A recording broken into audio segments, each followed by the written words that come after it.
Hi everyone, this is Callie Person for Simon Says Stamp. Today's quick tip video is all about the Timeless Blossoms set. Our product packaging will show you what the stamped images look like once they're layered together. You don't have to have coordinating dies, but if you do, it acts as a helpful tool. What I mean by that is you can use the dies to create a template so that you can line up the stamps perfectly before stamping, and also it will help you with mass production. I won't be mass producing today, but I will play with the two different color combinations so that you can see how mass production would work. So here I have an A2 sized panel of Hammermill cardstock die cut with the 3 floral images from this stamp set. This is going to serve as my template, and in my MISTI with my small craft tacky mat, I'm going to place my template inside. I've pulled away the carrier sheet so that my template sticks to the craft tacky mat. Then, to begin stamping, I'll place my die cut images back into those template spots. Now back to the stamp set.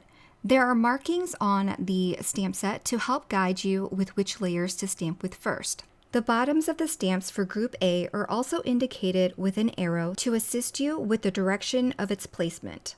I'm going to start with A1, B1, and C1. That's the large heart floral image as well as the 2 smaller images. And while lining up these stamps, you want to make sure that you get eye level to the stamp on the surface of the paper so that you can see exactly where it's sitting on that particular die cut. You want to make sure that there's an even amount of white space on the outer edges and that everything is inside the die cut lines. So I'll stamp here with my first example with a sage green, and then I'll reveal that, and you can see that the images are perfectly stamped inside the die cut lines. Now, if you're mass producing or playing with different color combinations like I am here, I'm doing 2 different color combinations. The stamps are already placed in the perfect position with the template. So all you have to do is replace that die cut. So if you're mass producing and have 100 of these and you're only working with 1 color combination, this can go extremely smoothly and really quickly. Okay, so now we're going to move on to the second layer, which would be A2 and B2.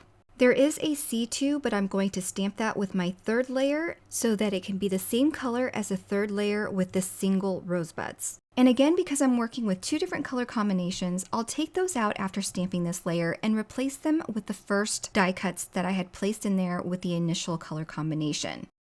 I'll remove these stamps and then work with layer 3. That's A3, B3, and the C2 stamp that I skipped in the last step. Once lined up, I'm going to close the MISTI door to grab those stamps, and then we'll ink this layer up with the final color. And once more, once this layer is completed and I'm happy with how the colors look, I'm going to remove them and replace them with the pieces for the second color combination. So as you can see, this is a great and quick way to stamp several combinations at once if you're unsure of what colors you'd like to start with. So now my stamping is done, and once I remove all of the pieces, this template can stay in my stamp package with my stamps and dies so that they can be used on a future project. So now looking at my stamped projects, you can see that there is an even white border all around the stamped images, and there are 2 color combinations to play with. I hope you've enjoyed all the tips and tricks I've shared for stamping this Timeless Blossoms set. Thanks so much for watching and have a great day. Bye everyone!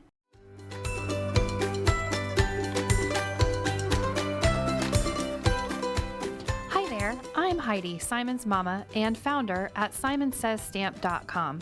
Thank you so much for watching our video. If you like what you just saw, be sure to press the thumbs up and subscribe to see more great content.